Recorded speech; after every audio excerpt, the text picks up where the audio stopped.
Yeah, look, third day in a row in pads, so I thought, practice was a little bit chippy today, which, isn't necessarily a bad thing. I think our guys are competing. I think the execution, overall was as good as we needed it to be today, but, that's kind of to be expected a little bit throughout training camp. You're going to have some of these days, and so how do we respond? We'll have a day off tomorrow. How do we respond and come back and have a good practice on Friday? I still think we got some things accomplished. I just don't think it was quite as clean as what I would have liked for it to be today. But look, we'll go back and look at the tape and see what it ultimately looked like. Hey Dennis, at what point do you have to have a conversation with the players about focus more on getting the work done versus all the pushing? I think that's a constant conversation that needs to be had. And look, we're in training camp. I don't know that I've ever been in a training camp where there's not some of that goes on. And in particular, when you've had 3 straight days, padded practices, hitting against the same people, and so there's some of that's to be expected. And obviously we can't let it get escalated because you can't do that in the game. And so I think that's just a constant thing that we're talking about and discussing. And look, I think relative to a lot of places I've been, we've been pretty clean in that area. So we'll keep working at it. Is that what kind of prompted the sprints before the last set? It's obviously a little unusual. No. We've incorporated a little bit more of what I'm calling the developmental period. So there's only so many reps that go, in training camp. A lot of those reps are going to the 1s and the 2s. And so some of the guys are on the 3s, aren't quite getting as many reps. And so this is an opportunity at the end of practice for them to get, 10 to 12 good solid reps. And develop some of these young players. I think that's, the business that we're in. And so it's something that, we're trying to incorporate this year. We'll see how many times we can do it, how much we can get out of it. Numbers and people available will obviously,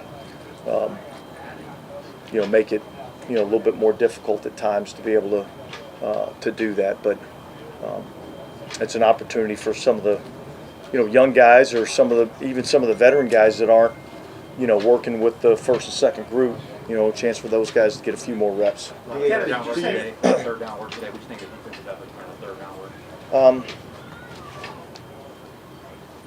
I thought overall, I'd say pretty good. Again, we'll go back and look at the tape, to see exactly, how we operated both, offensively and defensively, and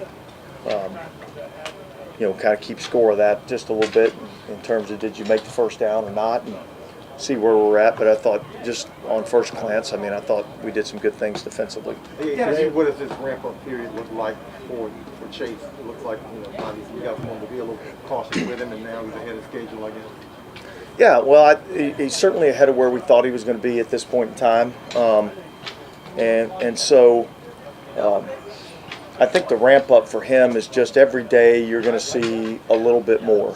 Now what's a little bit more? Well, maybe a couple more reps each period until finally we're ready to fully incorporate him into the whole deal. But I haven't seen any limitations at all out of him.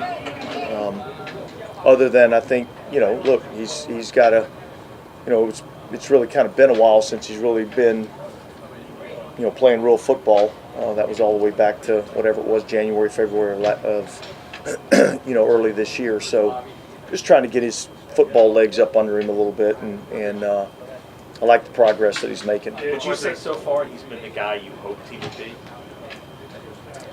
Yeah, I would say he's exceeded my expectations to this point, just in terms of, I didn't really know the player. I knew of him coming out of Ohio State and the talent that he was, and and you know, obviously saw him play in our league, but I didn't really know him personally. But just the way that he's gone about his business, the way that he's come to work every day, he's done everything that we've asked him to do, the way we've asked him to do it.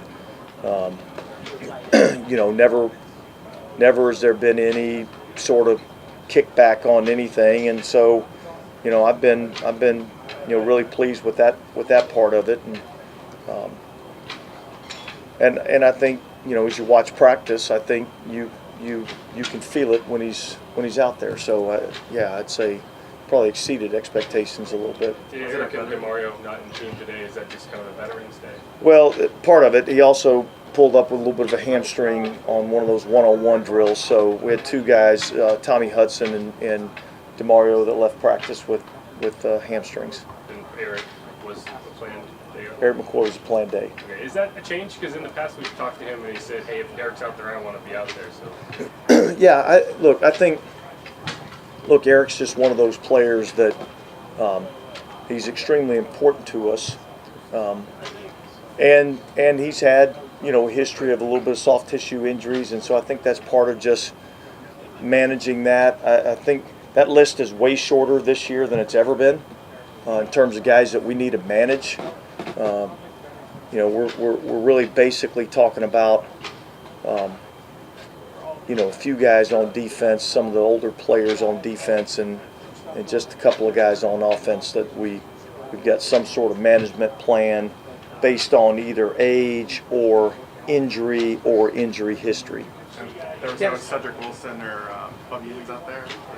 Both of them dealing with injuries. Cedric a groin, and I guess you'd call Bob more of a shin. It's a muscle here on the lower part of the leg. Is there any update on Nick Salvator? No, he's dealing with calf injury.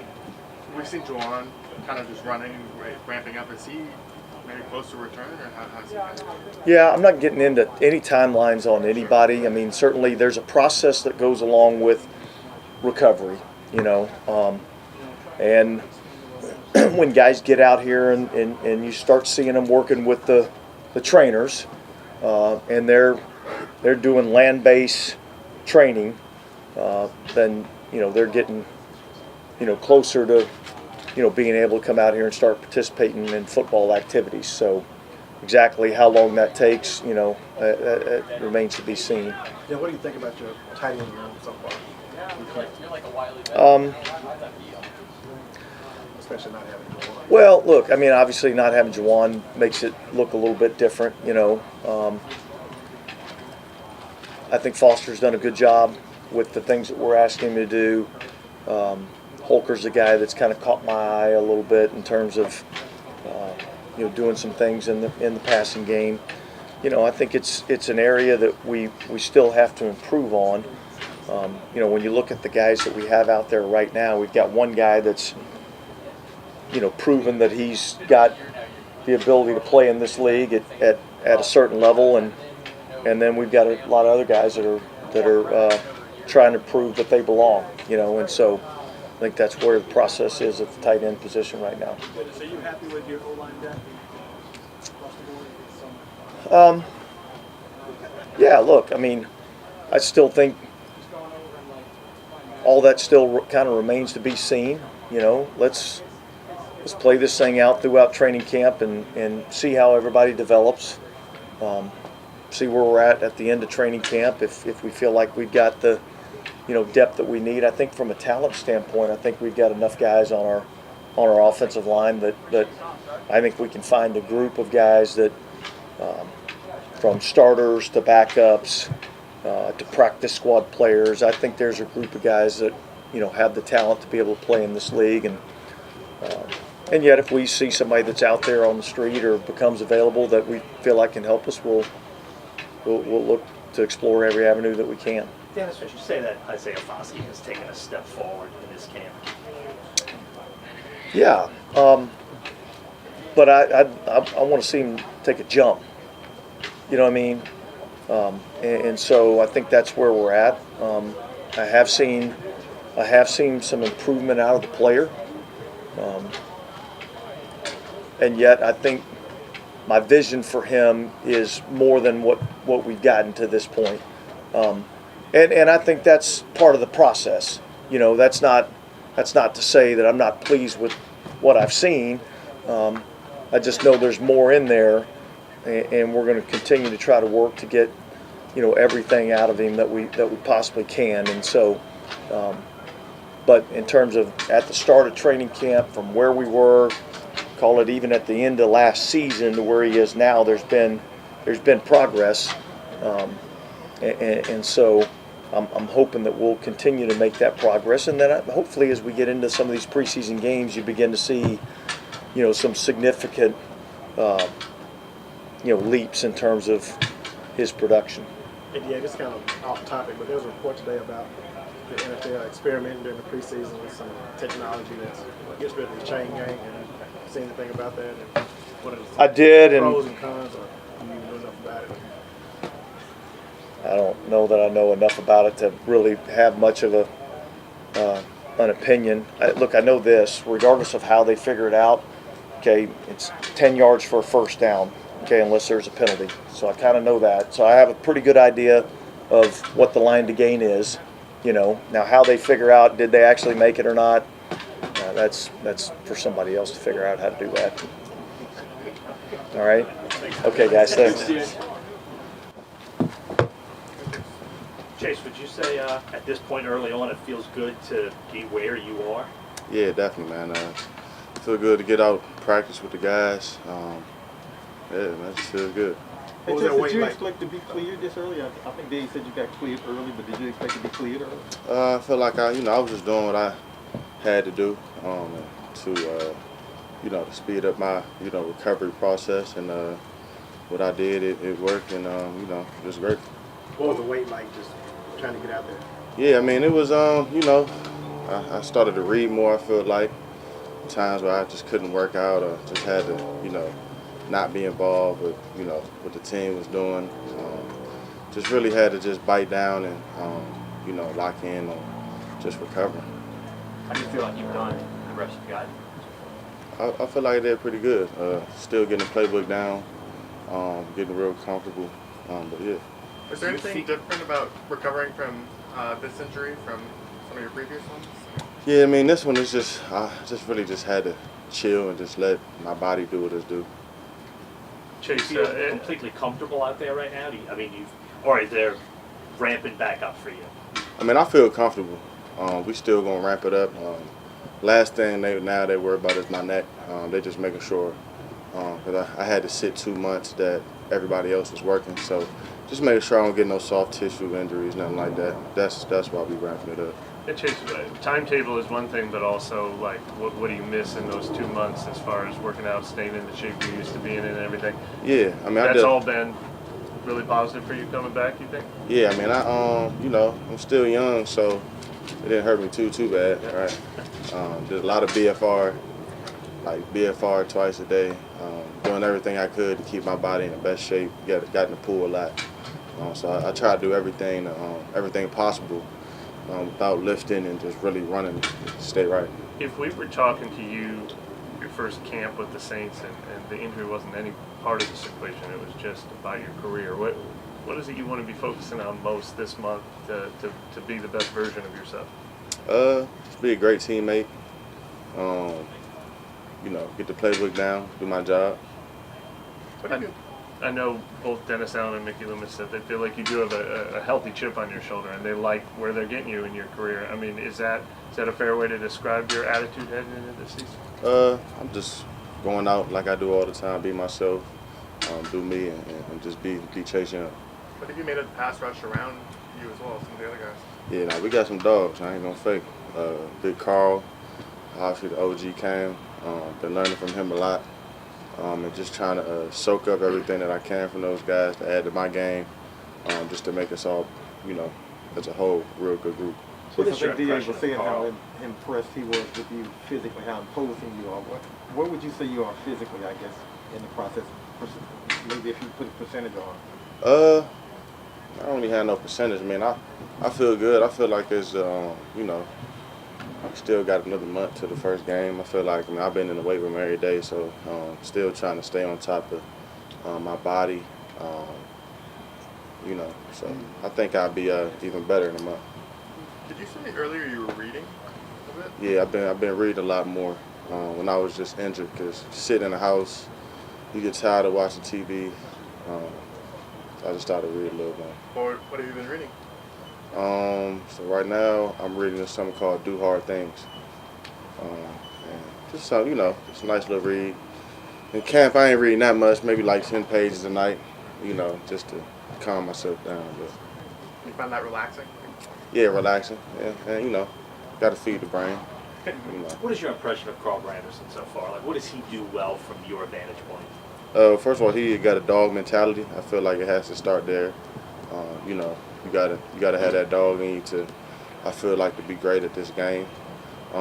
He has a very good bend, I feel like, around the edge. And very great power.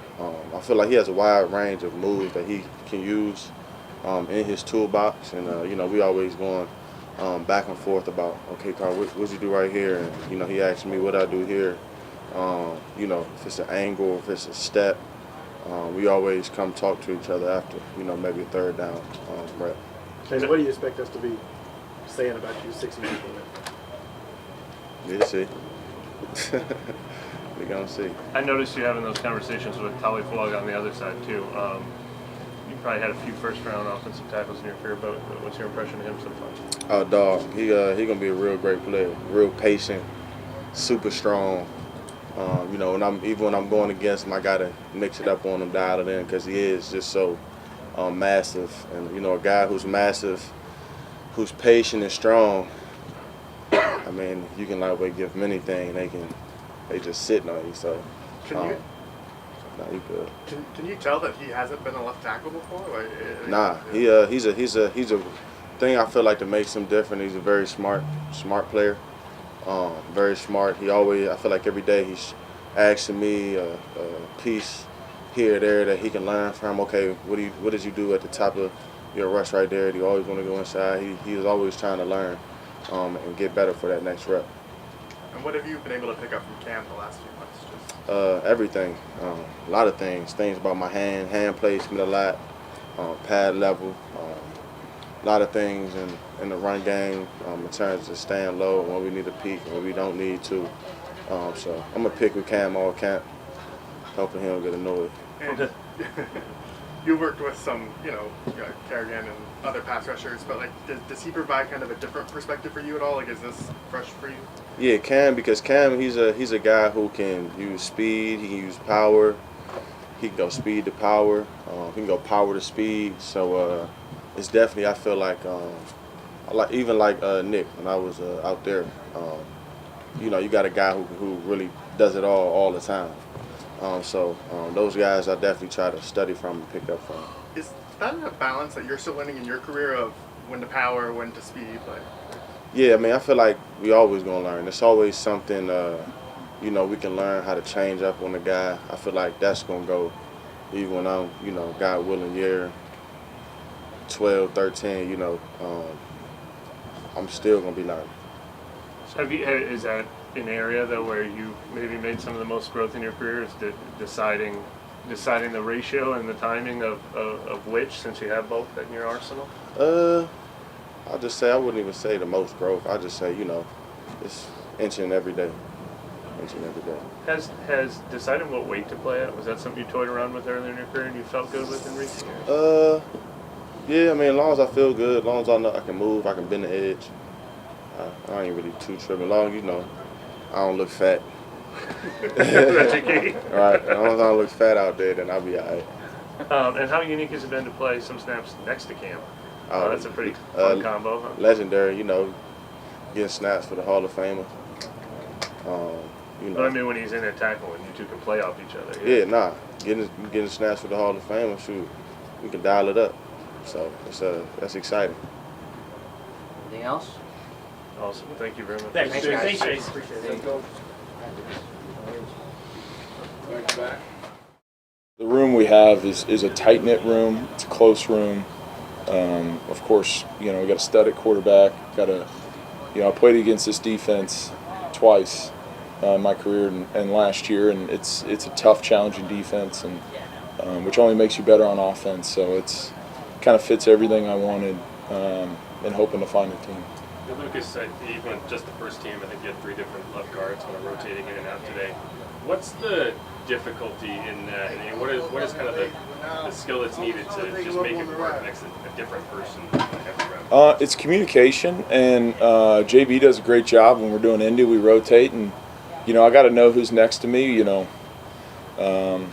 Whether it's a young guy and kind of figuring out his skill set versus a veteran who's seen a few different looks, and you might have something on paper that's how you do something, but we're the ones out there fighting and battling, and they may see it a little different way, and working with them that way. So really comes down to communication and trust, and like I said, alluding to the room's really tight. Love coming to work with all the guys we have in there every day, and that makes it easier is the willingness to work and the communication that we do have up front. It's kind of been your initial impressions of Flanda here, Tali Flanda. Oh, Tali. I've been fortunate in my, I guess, decently long career to be around a couple first rounders. He loves football. He approaches it the right way. His mental game is ahead of some other guys I've been with. Just the way he approaches it, he approaches everything new, but with an attitude to work. He's extremely talented. I mean, it's hard for a rookie tackle in this business. He's a patient setter. He's got good hands. He moves well. He sticks his hat in the run game very well. Whatever they were doing at Oregon State, they were doing some good things because he's kind of ahead of some other guys I've been around, and it's all a testament to him. I mean, he's clearly worked very hard the whole time. Super excited to watch his career from here on out. Like, I think he's going to be a special player. I've heard a couple guys like bring up the work and the loving football. Is it? I mean, it seems like you're just kind of describing a pro, right? Somebody who kind of approaches the game professionally. Is that maybe sometimes you don't see that as much in rookies, or? Yeah, I think it's hard for rookies to understand that there's like families to feed, and there's like this is a job. Like, don't get me wrong, it's the best job I think in the world. You get to play a kid's game, go out there with your buddies, have fun, but there is a certain level of accountability that's needed, and for a rookie to come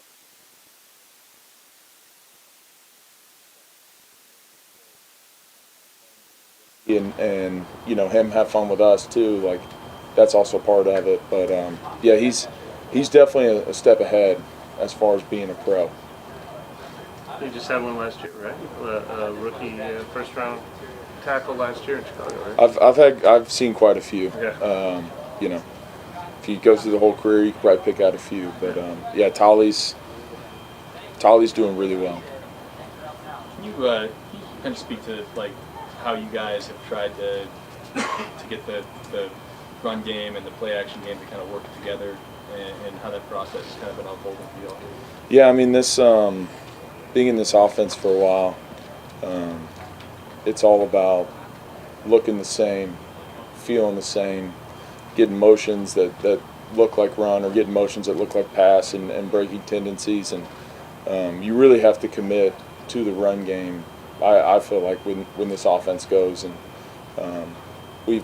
I think we've done a pretty good job so far of committing to playing a physical style of football, playing a style that's we're setting the tone, we're setting the line of scrimmage, we're not reacting. And when you can do that, and this defense is fast, this defense has played a long time together. I mean, I think this is from last year playing, like the linebackers that we have, they run so well and they diagnose so well that it stresses us to even be more detailed in that run, play action, pass game, which will help us down the road later on.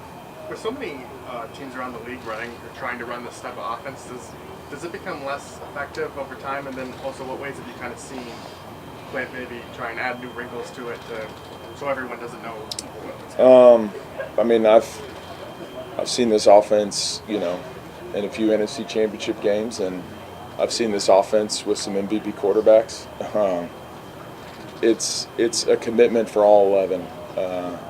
when all 11 are tied in together, it's a tough one to stop. I mean, I'll credit CO. I mean, he is putting his hat in the run game, said EQ, and then opens up shots for them too. I mean, it's when you've got receivers who are willing to block to help us spring, AK and Jamal, and that's awesome. But then they get theirs when we do that run play action and it looks like the same, then they can pop the top, and next thing you know, Derek's dropping bombs to Shaheed and all those guys. So it's effective, but it's all 11 have to be on the same page and committed to what we're trying to achieve each play. That's the difference. Then I'm guessing because if 17 teams run this style of offense, it can't all be above average. I mean, I guess that's your opinion, but I think when all 11 are humming and Sure. we're playing fast, I've seen it happen, and it's a good offense. Anything else? Thank you very much. Thanks, Cool. guys. Thank you. Carter will bring it back. Pull out.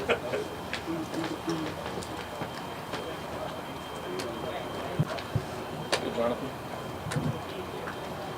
How you doing? Great. Heard you're a pretty good bowler. yeah. I'm all right. Me and JT get together a lot, so have a little competition. He calls himself Kingpin, but I'm all right. What's your nickname then? I really don't have one. I just try to dethrone JT pretty much every time, so I try to call him Queen Pin, but we kind of go back and forth, but I'm pretty good. What's this camp been like? It seems like you guys have been rotating a lot of guys in and out, safety next to Tyron. Like, how have you been approaching that just from the competition aspect? I mean, it's good. I mean, competition kind of brings out the best in pretty much everybody. I mean, it's kind of what helps us constantly go out here and improve. There's no day to take off, no rep to take off. So, you got to stay sharp. You got to stay at your best. But looking forward to it, and then, the biggest thing is in this league is, it's the next man up mentality. So, got to have guys prepared, because there is no such thing as a weak league at this point. So, and we got to be able to rotate guys and all be able to go in and play different positions so we can help each other out. It's kind of what it's all about. What did you learn from your first year in this system? Like, is that helping you think now? I mean, just learning the scheme itself. This is my first year since playing college football where I've had the same system, same coordinator, same everything. And so just being able to go out there and just actually know what to expect, know where my help is, know where, leverage side, where to play. It kind of helps me play a little step faster, so more so focusing on what the offense is doing rather than just worrying about what my job is and what to do. What did the end of last season play? How much did that kind of help you going into the season? I mean that's last year. I mean, was proud of myself and kind of how I finished off the season. Was just able to take advantage of the opportunity that I got.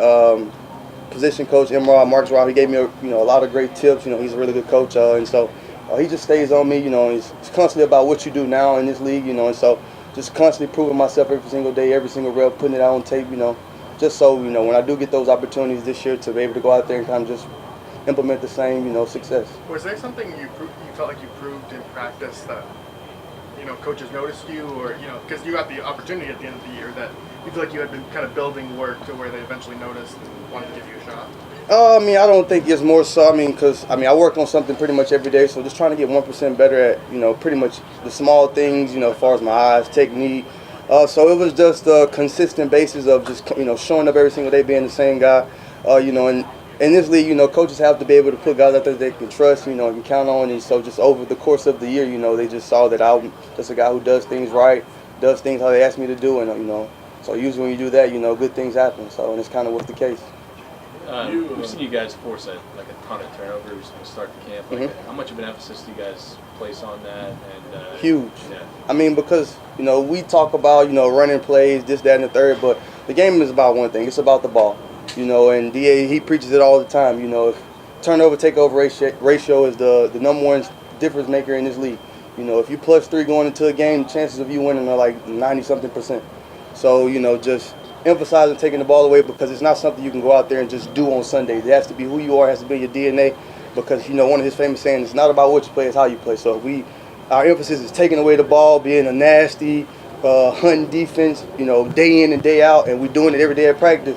when you go out there on Sundays, it's just second nature. It just shows up. And it's not just like making picks when they're available. I mean, it seems like Top down 8, punch 9 out. guys Oh, all for rallying sure. the ball, yeah. I mean, you got to get to the ball. I mean, everybody's there. I mean, because when everybody's swarming the ball, there is no such thing as missed tackles. And, you know, that's the only way we can create turnovers, because when the running back is focused on you and the other guys around him, he isn't focused on the ball. And so it creates opportunities for us to take the ball away. And, you know, on defense, you know, the biggest thing we want to create is fear.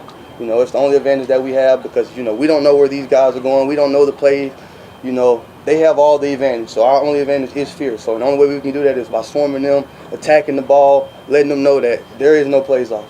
You guys have like a leaderboard or anything like that? Oh, for sure. I mean, we keep points up at pretty much every day as far as effort, mental errors, production. You know, just to kind of keep track of kind of where we're going throughout the course of camp.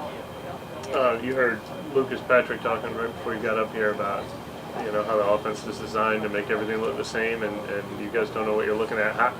How is the offense doing implementing that so far? Oh, it's hard. I'm not gonna lie, it's hard. I mean, it's challenging. I mean, but that's the beauty about it. You know, they show up every single day and they give us stuff because, you know, like you say, you know, a lot of people are trying to implement this offense throughout the course of the league. I mean, because it's, you know, it's deceptive, you know, and that's what they're trying to do. They're trying to deceive you into thinking one thing and doing something else. That's what makes defense so much harder than playing offense. You know, I hate to say it, you know, I can't say anybody can go out there and catch a ball because anybody would do it, but I mean, if you took some guys off defense and took them out there to do it, I'm pretty sure they could. But as far as playing defense, it's very, very hard. I mean, everybody has to rely on the guy next to them. We have to be exactly where we're supposed to be, and at the end of the day, we have to swarm and attack him because they always have a step on you. And John, what do you feel like Willie Gay brings to this defense? Oh, Willie brings a lot. You know, 2-time Super Bowler, so, you know, he brings the experience of winning at the biggest level possible, you know, which is the goal for us. But also, you know, he's a guy who's going to hunt the ball. He got speed, size, athleticism. He checks all of the marks. And so, I mean, I look forward to playing with him, seeing him on Sundays. But, you know, Willie's going to be a guy that he can help this team win, not on just defense, but special teams as well. You know, he's going to be a guy that can help in pretty much any fashion. You talk about JT and Willie. What kind of Mississippi State chemistry you guys got out here? Oh, yeah, no. We as Bulldogs, we like to stick together, you know. We keep all the T-Sons guys, you know. But, you know, it's a pleasure for us to, you know, for all of us to make it this far into our careers and just kind of still be with each other. You know, we reminisce about the past and how things were at Mississippi State and kind of how things have changed over now. But it's a blessing, I mean, to be with some of the same guys you grew up and played college ball with. You know, we have a lifetime friendship. We all have a group message where we kind of communicate. So, you know, it's a wonderful thing. But have you ever imagined Ole Miss? Hmm? Talking about Ole Miss? Who? T-Sun? School up north? Yeah, okay. Yeah, that's what we call them, the school up north. But have you ever imagined that you three would have not only been in this position, but on the same team to be in this position? Is that kind of surreal? Yeah, no, it is a surreal feeling. I mean, every day we wake up to do this job. I mean, it's a blessing. I mean, because like Lucas said, you know, we have one of the greatest jobs in America. And so to be able to go out there and do it with some of the guys that you put your blood and sweat tears with through college, and, you know, this is a lot of people's dream and goal. And so for us to all be able to do it together, it just makes it that much sweeter. Seeing this scheme in practice, a lot of teams are trying to run this style of offense. How do you think that can will help once the season begins? And I mean, I think it's going to help us a lot. I mean, you know, because Coach Clint, he does an amazing job, like you said, making everything look the same, but throwing a lot of wrinkles in there, you know, challenging our coverages, you know, how we play stacks, how we play bunches, double condensed, things of that nature. So just making sure that, you know, when we get to week one, we're going to be, you know, sharp, you know, as far as, you know, our checks, our adjustments, pretty much everything, you know, and so there isn't anything we're going to see throughout the course of the year that he probably won't throw at us over the next couple of weeks.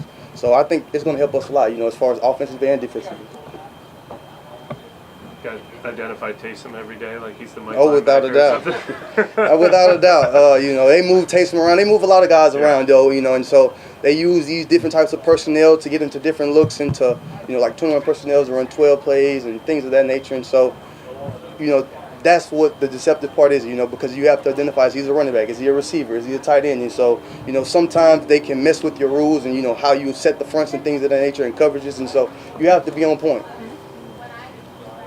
How have you seen guys like Howden develop from year one to I mean, Jay Howe does a really good job of being a pro, you know, and that's, you know, the one thing we talk about pretty much every day in our room is just being a pro and being accountable because, you know, like BA and them says, you know, it's not his job to make sure we're ready, you know. So Jay Howe does a really amazing job of preparing and making sure he knows what to do, where to be, and then as far as the physical, that's all there.